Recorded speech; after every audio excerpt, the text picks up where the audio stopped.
ఈ వీడియో చాలా ఇంట్రెస్టింగ్గా ఉండబోతుందండి. ఎందుకంటే రాష్ట్ర ముఖ్యమంత్రి గారిని, చంద్రబాబు నాయుడు గారిని, రాష్ట్ర ముఖ్యమంత్రి గారిని లం అనే భాషతోటి మాట్లాడి, అనే బూతులతోటి అంబటి రాంబాబు గారు తిట్టారు. దాంట్లో ఎలాంటి డౌట్ లేదు, తిట్టాడు ఆయన. ఎందుకంటే వీడియోలో మనం చూస్తున్న దాన్ని బట్టి మనకు అర్థమైంది ఏంటంటే కనుక ముఖ్యమంత్రి గారిని, చంద్రబాబు నాయుడు గారిని నా కొడక అని కొన్ని పదాలు మనం వాడలేం కానీ వాడలేని పదాలతోటి ఆయన తిట్టడం జరిగింది. లా భాష ఉపయోగించాడు, నా భాష ఉపయోగించాడు అంబటి రాంబాబు గారు. కానీ తిట్టడం అయితే జరిగింది. తిట్టాడు అని అన్నారు. తిట్టిన దానికి వెనక జరిగిన కథ ఏంటి అనేది చాలా మందికి తెలియదు. అసలు తిట్టాల్సిన పరిస్థితి ఎందుకు వచ్చింది? ఒక రాష్ట్ర ముఖ్యమంత్రి గారిని ఆ రకంగా అలాంటి బూతులతోటి తిట్టడానికి ఆ కారణం ఏంటి? ఏం జరిగింది అసలు? ఆ గొడవ ఏంటి? ఆ గొడవ ఏంటి? ఆ కథ ఏంటి? దాని గురించి అయితే మనం మాట్లాడబోతాం. ఫస్ట్ అయితే కనుక ఉన్నట్లు మాట్లాడుకుందాం. విత్ వీడియో ఆధారాలతో సహా, వీడియో ప్రూఫ్లతో సహా ఈ వీడియో అయితే ఉండబోతుంది. కాబట్టి కొంచెం లెంత్ అయినా సరే ఓపిక చేసుకుని వినండి. ఫస్ట్ అయితే కనుక లైక్ చేయండి. ఎందుకంటే రాష్ట్ర ప్రజలకి నిజాలు తెలియాలా, వాస్తవం ఏంటంటే తెలియాలంటే ఖచ్చితంగా వీడియో ఎండ్ వరకు చూడాలి. ఫస్ట్ అయితే లైక్ చేయండి. మీరు లైక్ చేయడం ద్వారా ఈ వీడియో ఎక్కువ మందికి ఇన్ఫర్మేషన్ షేర్ అవుతుంది. కొత్తగా మన ఛానల్ చూస్తే పక్కాగా సబ్స్క్రైబ్ చేయండి. మీ అమూల్యమైన అభిప్రాయాన్ని కామెంట్ రూపంలో ఖచ్చితంగా తెలియజేయండి. ఉన్నట్టు మాట్లాడుకుందామండి. లేని మనకెందుకు, వీడియోని చూసి విన్నదాన్ని బట్టే మనం మాట్లాడదాం. అంబటి రాంబాబు గారు తిట్టారా, బూతులు తిట్టారా, రాష్ట్ర ముఖ్యమంత్రి వర్యుల్ని తిట్టారా అని అంటే కనుక తిట్టారు. దాంట్లో ఎలాంటి డౌట్ లేదు. తిట్టాడు ఆయన. ఏమని తిట్టాడు అని అంటే కనుక అవసరమైతే నేను ఇక్కడ వీడియో ప్లే చేస్తాను. ఒక్కసారి ఆయన ఏం తిట్టాడు అనేది ఒకసారి విందాం. ఒకసారి వింటారా?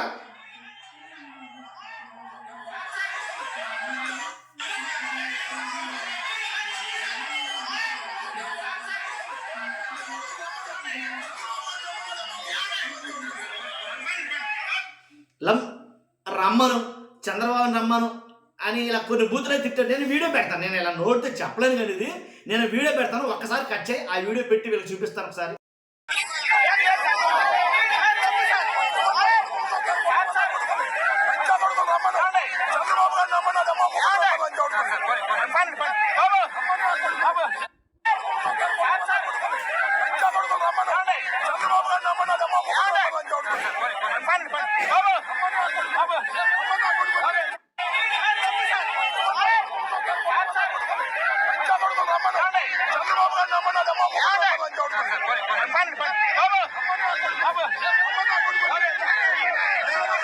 చూసారుగా, తిట్టారు అన్నమాట వాస్తవమే. దాంట్లో క్లియర్గా వినపడుతున్నాయి.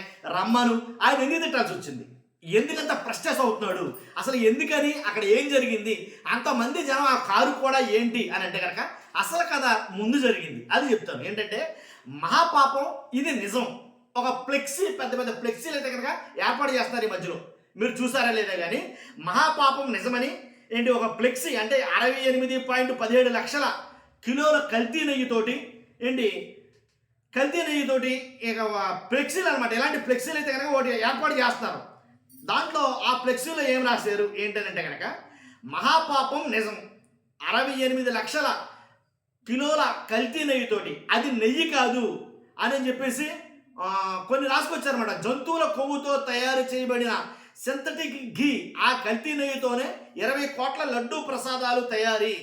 వైసీపీ పెద్దలు 251 కోట్లను తమ జేబుల్లో వేసుకున్నారు. ఇలాంటి ఒక ఫ్లెక్సీని అయితే కనుక తయారు చేసి అంటిస్తున్నారు. ఆల్రెడీ గతంలో కూడా అంటించడం జరిగింది ఒక చోట. ఎక్కడంటే దర్శి అనుకుంటున్నా, దర్శినా అక్కడ అంటిస్తే వాళ్ళు ఏం చేశారంటే పీకేశారు. ఆ ఫ్లెక్సీని పీకేయడం జరిగింది. పీకేసినందుకు గాను ఎవరైతే ఆ ఫ్లెక్సీని పీకారో, ఎవరైతే ఆ ఫ్లెక్సీని చింపారో వాళ్ళ మీద పోలీసులు కేసులు పెట్టడం జరిగింది. విన్నారా ఇది? అసలు ఇలాంటి దుర్మార్గమైనటువంటి ప్రచారాలు చేయడమే తప్పు, దేవుడితో ఆటలాడుకోవడమే తప్పు. అలాంటిది ఒక ఫ్లెక్సీలు పెట్టడంతో ఇలాగ అంటే మత విద్వేషాలు రెచ్చగొట్టేటట్టు, లేదా రాజకీయంలో లేనిపోయిన గొడవలు సృష్టించేటట్టు ఇలాంటి ఫ్లెక్సీ ఒకవేళ పెడితే కనుక వైఎస్ఆర్సీపీ వాళ్ళు కావచ్చు, టీడీపీ వాళ్ళు కావచ్చు, ఎవరో ఒకరు పెడితే కనుక, అక్కడ పెట్టింది టీడీపీ వాళ్ళు అనుకోండి. కానీ మహాపాపం ఇది నిజం, మహాపాపం జరిగింది. ఇలాంటి ఫ్లెక్సీ పెడితే పోలీసులు ఏం చేయాలి అంటే ఇది లేనిపోయిన గొడవలకు దారి తీసేటట్టు ఉంది ఫ్లెక్సీ. కాబట్టి దీన్ని వెంటనే తొలగించాలి అని ఉండాలిగా. తొలగించకపోగా వాళ్ళు తొలగించలేదు. వైసీపీ వాళ్ళు ఎవరో కొంతమంది తీసేశారు, సింపేసినందుకు నువ్వు ఎందుకు సింపుతామని కేసు పెట్టారు దర్శనం. నేను అది కూడా వీడియో ఉంది వాస్తవంగా అయితే కనుక, అది కూడా వీడియో ఉంది. ఆ వీడియో పెట్టడానికి ప్రయత్నం చేస్తాం. తర్వాత ఎప్పుడైతే అలాంటి ఫ్లెక్సీనే గుంటూరులో అలాంటి ఫ్లెక్సీనే వీళ్ళు పెట్టడం జరిగింది. ఎవరో అంబటి రాంబాబు గారు చూసి ఆ ఫ్లెక్సీని ఇదేంటిది, ఇది పెట్టడం కరెక్ట్ కాదు, మీరు ఎందుకు పెట్టారు, ఎవరు పెట్టారు ఏంటో తెలియదు, కానీ నేను 24 గంటలు టైం ఇస్తున్నాము, ఈ ఫ్లెక్సీని మీ అంతటా మీరు తొలగించాలి, తొలగించకపోతే మేము వచ్చి ఫ్లెక్సీని చింపేస్తాం అనేది కనుక ఆయన చెప్పడం జరిగింది.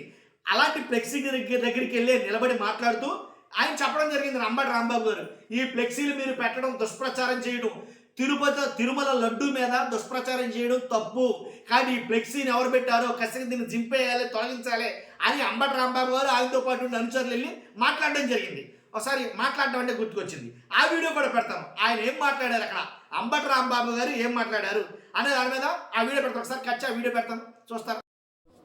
వచ్చి మేము వచ్చేయచ్చు, ఇది చించేది కూడా వచ్చు, కానీ అది మంచి పద్ధతి కాదని ఇలాంటి దుష్ప్రచారం చేయటాన్ని ఖండిస్తున్నాం.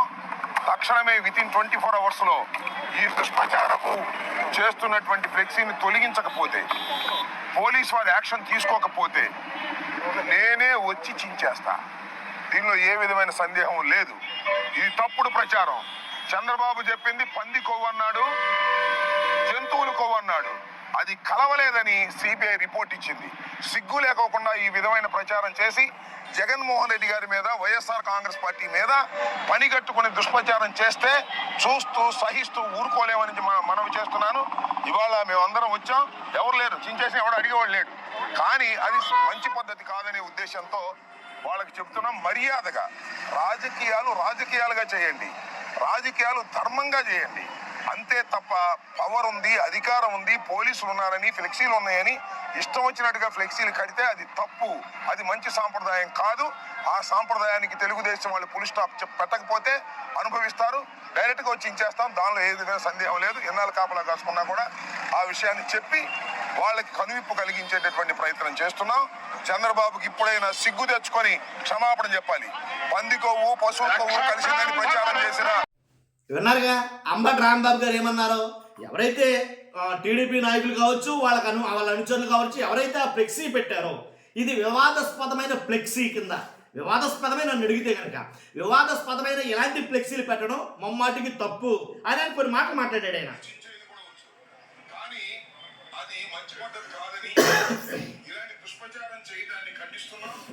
తక్షణమే వితిన్ 24 అవర్స్లో ఈ దుష్ప్రచారము చేస్తున్నటువంటి ఫ్లెక్సీని తొలగించకపోతే, పోలీస్ వారి యాక్షన్ తీసుకోకపోతే నేనే వచ్చి చించేస్తా. అర్థమైందిగా, ఈ దుష్ప్రచారం ఇలా చేయడం తప్పు, ఈ ఫ్లెక్సీని ఇక్కడ పెట్టడం తప్పు, ఈ ఫ్లెక్సీని తొలగించకపోతే లేదా పోలీసు వారు దీని మీద చర్యలు తీసుకోకపోతే నేనే వచ్చి తొలగించేస్తానని అన్నాడు అంబటి రాంబాబు గారు. అర్థమైంది మీకు? ఆ ఫ్లెక్సీని నేనే తొలగించేస్తానని అన్నాడు ఆయన. అదని 24 గంటలని టైం చెప్పేసి ఆయన వెళ్ళిపోయాడు. ఆయన వెళ్ళిపోయిన తర్వాత ఈరోజు కార్యక్రమం జరుగుతుంది. ఏంటి ఆ కార్యక్రమం? ఏంటి, కూటమి పాప ప్రక్షాళన అనే కార్యక్రమం. ఎలాగైతే టీడీపీ వాళ్ళు ఇది మహాపాపం నిజం అనే కార్యక్రమాలు చేస్తున్నారో, వైఎస్ఆర్సీపీ వాళ్ళు కూడాను ఏదైతే మీరు యానిమల్ ఫ్యాట్ కలిసిందన్నారో అది సిబిఐ తప్పు అని నిర్ధారించింది. ఎందుకని, దాంట్లో యానిమల్ ఫ్యాట్ కలవాల కాబట్టి ఖచ్చితంగా దాన్ని మీరు తప్పుని దుష్ప్రచారం చేస్తున్నారు కాబట్టి పాప ప్రక్షాళన అనే కార్యక్రమాన్ని వైఎస్ఆర్సీపీ వాళ్ళు నిర్వహిస్తున్నారు. ఆ కార్యక్రమం నిమిత్తం అంబటి రాంబాబు గారు వెళ్ళడం, అక్కడికి ఫ్లెక్సీ ఇక్కడ ఖచ్చితంగా వస్తారని తెలిసి టీడీపీ నాయకులు కొంతమంది టీడీపీ అనుచరులు అన్నమాట, వాళ్ళ నాయకులు, వాళ్ళ అనుచరులు, ఇలా కొంతమంది ఆ సెంటర్లో, ఆ ఫ్లెక్సీ దగ్గర, ఆ ఏరియాలో చాలామంది పోగయ్యారు. అక్కడ పోగవడం కాదు, ఆ ఫ్లెక్సీ దగ్గర ఆల్రెడీ కొంతమంది పోలీసులు ఉన్నారు, లాఠీ చార్జ్ ఉంది. నేను ఇక్కడ ఫోటో పెడతాను, అవసరమైతే అది కూడా చూద్దరు, కానీ మీరు కుదిరితే వీడియో కూడా పెడతాను. అది కాకపోతే ఆ ఫ్లెక్సీ దగ్గర చేరిన వాళ్ళు అక్కడ ఉన్న పోలీసులు లాఠీలు పట్టుకున్నారు, టీడీపీ నాయకులు కర్రలు పట్టుకుని ఉన్నారు. అర్థమవుతుందా మీకు? టీడీపీ నాయకులు కర్రలు పట్టుకుని నుంచున్నారు అక్కడ. వాళ్ళ దగ్గరే, పోలీసుల దగ్గరే, పోలీసులేమో లాఠీలు పట్టుకుని నుంచున్నారు. ఏం జరగాలి అక్కడ? వాస్తవంగా అయితే ఏం చేయాలి అక్కడ? పోలీసులు ఏం చెప్పాలంటే, కర్రలు పట్టుకుని నుంచుంటా కానీ మీరు ఎవరు అసలు ఇక్కడ ఎందుకు నిలబడ్డారు, మీరు ఎంతమంది ఇక్కడ నిలబడడానికి కుదరదు, గుమ్ముకూడదు కాబట్టి మీరు ఇక్కడి నుంచి వెళ్ళిపోండి అని వాళ్ళు పంపించేయాలి. పోలీసులు చేయాల్సిన పని అది. లేదు, కర్రలు పట్టుకుని నుంచున్నారంటే అర్థం ఏంటి? ఏదో గొడవ కూర్చున్నారు, ఎవరినో కొట్టడానికి కూర్చున్నారు కాబట్టి వీళ్ళని వెంటనే అక్కడ చర్యలు తీసుకోవాలి. శాంతి అనేది అక్కడ ఉండాలి కాబట్టి దాంట్లో చర్యలో భాగంగా వాళ్ళు అక్కడి నుంచి వెళ్ళగొట్టాలి, వాళ్ళ చేతుల్లో కర్రలై చూసి ఇక్కడ ఏదో గొడవ జరగబోతుందని వాళ్ళు పంపించేయాలి. అది లేదు, వాళ్ళు వీళ్ళు కలిసే నుంచున్నారు. మీకు ఆ వీడియో పెడతాను, నా మాటలు నమ్మకపోతే కనుక. వాళ్ళు వీళ్ళు కలిసే నుంచున్నారు, కర్ర పట్టుకుని నిలబడ్డారు వాళ్ళు, లాఠీలు పట్టుకుని నిలబడ్డారు వాళ్ళు. అంబటి రాంబాబు గారి వాహనం వస్తుంది, ఆ వాహనం మీద వెంటనే వీళ్ళందరూ ఏంటి దాడి చేయడం, అంటే పిడిగుద్దులు కొట్టడం వాహనాన్ని, ఏంటి ఎవరికి తోచింది వాళ్ళు. అర్థమైనా? అంబటి రాంబాబు గారు బూతులు తిట్టారన్నది ఎంత వాస్తవమో, అంబటి రాంబాబు గారిని వాళ్ళు కూడా బూతులు తిట్టారన్నది అంతే వాస్తవం. వాళ్ళు తిట్టిన బూతులు ఎలాంటివో వింటే కనుక మనకు చెవులంటే రక్తాలు వచ్చేస్తాయి. వాళ్ళు తిట్టిన బూతులు అంటే మన చెవులంటే రక్తాలే, దాంట్లో ఎలాంటి డౌట్ లేదు. అలాంటి బూతులు తిట్టారు ఈ అంబటి రాంబాబు గారిని. కాబట్టి వాళ్ళ తిట్టిన బూతులు ఎలా ఉన్నాయంటే ఒకసారి మీకు చూపిస్తాను.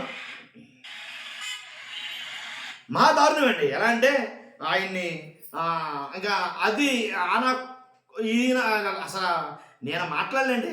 అది కూడా వీడియో పెడతాను, నేను చెప్పలేను కానీ ఎందుకంటే ఆయన తిట్టిన బూతులు చూస్తే కనుక మీరు ఒక్కసారి విందురు కానీ వీడియో పెడతాను, ఒకసారి వినండి చెప్తాను.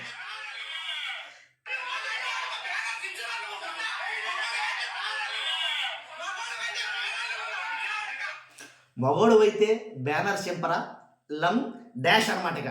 ఇలాగ ఒక మహిళ తిడుతుంది అక్కడ బూతులు, ఆమెతో పాటు పక్కన ఉన్న నాయకులు కూడా తిడుతున్నారు ఇలాగమాట. మగోడు అయితే నా డాష్ లం డాష్, ఇక ఇవే మాటలు, ఇంకా ఏం లేదు. ఇంకా నా భాష, నా భాష, మా భాష, మొత్తం భాషలను మాట్లాడేస్తున్నారు అక్కడికి. ఒకసారి వినండి మీరు.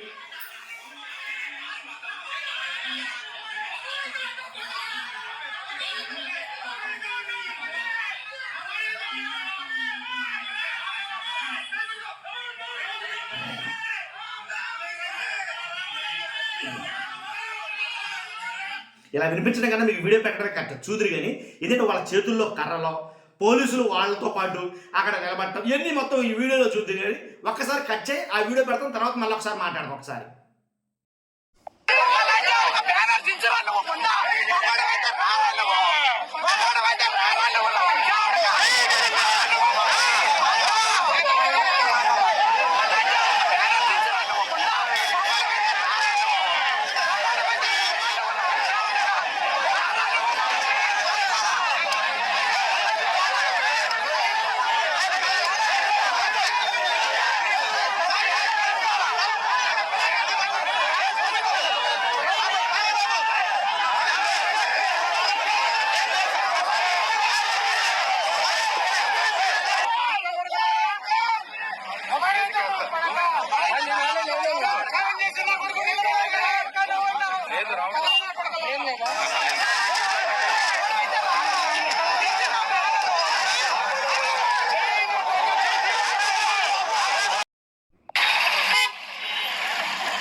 విన్నారు కదా వాళ్ళు తిట్టే బూతులు ఏ రకంగా ఉన్నాయో, ఎంత దారుణంగా అయితే తిడుతున్నారో చూసారుగా. ఏంటి కర్రలు పట్టుకుని అలా తిరగడం ఏంటి, పోలీసులు వాళ్ళు ఏమనకుండా అలా చూడటం ఉండటం ఏంటి, వాళ్ళందరూ పోలీసులు చూస్తుండే కానీ కర్రలు చేత్తో పట్టుకున్నాడు కానీ ఈయన మీద దాడి చేయడం ఏంటి. ఇంత దారుణమైన పరిస్థితుల్లో ఆయన బూతులు తిట్టాడు. అది తిట్టడం తప్పే. ఒక రాష్ట్ర ముఖ్యమంత్రి గారిని అలా తిట్టడం మమ్మాటికి తప్పే. నేనే చెప్తున్నా, ఆయననే కాదు ముఖ్యమంత్రి గారినే కాదు, అలాగా ఎవరిని తిట్టినా తప్పే, దాంట్లో ఎలాంటి డౌట్ లేదు. ఎవరిని తిట్టినా తప్పే. ఎందుకంటే ఆడవాళ్ళని ఉద్దేశించి బూతులు తిట్టడం మరీ తప్పు. కాబట్టి ఆయన చేసింది తప్పైతే కనుక ఆయనకి జరిగింది అది కూడా తప్పే, ఆయనకి జరిగింది కూడా తప్పే. కాబట్టి ఖచ్చితంగా ఆయన మీద దాడి జరగడం, అది అక్కడ పోలీసు నుండి కూడా అంటే వాళ్ళు ఆపుతున్నారు. అంతకు ముందే అసలు నేను అనేది ఏంటంటే, నాకు తెలియంది ఒకటే, వాళ్ళు వీళ్ళు కలిసి కర్రలించుకుని ఉంచడం ఏంటండి, వాళ్ళ కర్రలు పట్టుకుని నిలబడ్డారు, పోలీసులు లాఠీలు పట్టుకుని నిలబడ్డారు. అక్కడ ఏం చేయాలి, పోలీసులు ఏం చెప్పాలి వాళ్ళకి, మీరు ఏంటబ్బా ఇక్కడ కర్రలించుకుని ఉంచున్నారేంటి, మీరు ఎందుకు ఉంచున్నారు, ఇక్కడ మీకు ఇక్కడ సంబంధం ఏంటి, ఇక్కడ మీరు ఎలాంటి అసాంఘిక చర్యలకు పాల్పడకూడదు ఇక్కడ, కాబట్టి మీరు ఇక్కడి నుంచి వెంటనే వెళ్ళిపోవాలి, ఇంతమంది ఒక్కో చోట ఎందుకు గుమిగూడారు, మీకు పర్మిషన్ ఏంటి, ఎవరు ఇచ్చారు పర్మిషన్, అసలు మీరు ఇంతమంది రావడం గల కారణం ఏంటి, మీ అందరి చేతుల్లో కర్రలు ఎందుకు ఉన్నాయి అని అడగాలి కదా. అని అడిగి వాళ్ళు అక్కడి నుంచి పంపించాలి కదా. నిజంగా అంతకన్నా ముందు తీసుకోవాల్సిన చర్యలు ఏంటి, ఎవరు పెట్టారు ఈ బ్యానర్, అసలు ఈ బ్యానర్ ఎవరు పెట్టారు, ఈ బ్యానరు చాలా మట్టికి ఇది గొడవలకు తావు తీసేదిలా ఉంది. కాబట్టి ఇలాంటి బ్యానర్లు అంటే వీళ్ళు ఈ బ్యానర్ పెట్టారండి, ఏంటి మహాపాపం ఇదే నిజం అని బ్యానర్ పెట్టారు. వాళ్ళు పాప ప్రక్షాళన అని వైఎస్ఆర్సీపీ బ్యానర్లు పెడతారు, వాళ్ళ బ్యానర్ పక్కన వీళ్ళ బ్యానర్ పక్కన అలా బ్యానర్లతోటి అలా ఫ్లెక్సీలతోటి పెద్ద రాధాంతం జరుగుతుందో జరగదా. కాబట్టి పోలీసులు నిర్వర్తించాల్సిన బాధ్యత అక్కడ నిర్వర్తించలేదేమో నాకు అనిపించింది. కాబట్టి ఇలాగ ఆయన తిట్టడం తప్పే, ఆయన్ని వాళ్ళు తిట్టడం కూడా తప్పే. చూస్తున్న మీరు అందరూ కూడా ఇదంతా విన్నారుగా, మీ అభిప్రాయం ఏంటి ఇప్పుడు చెప్పండి కామెంట్ రూపంలో. అర్థమైందా? కామెంట్ రూపంలో చెప్పి మీ అభిప్రాయం తెలియజేయండి. ఫస్ట్ అయితే లైక్ చేయండి. Thank you very much.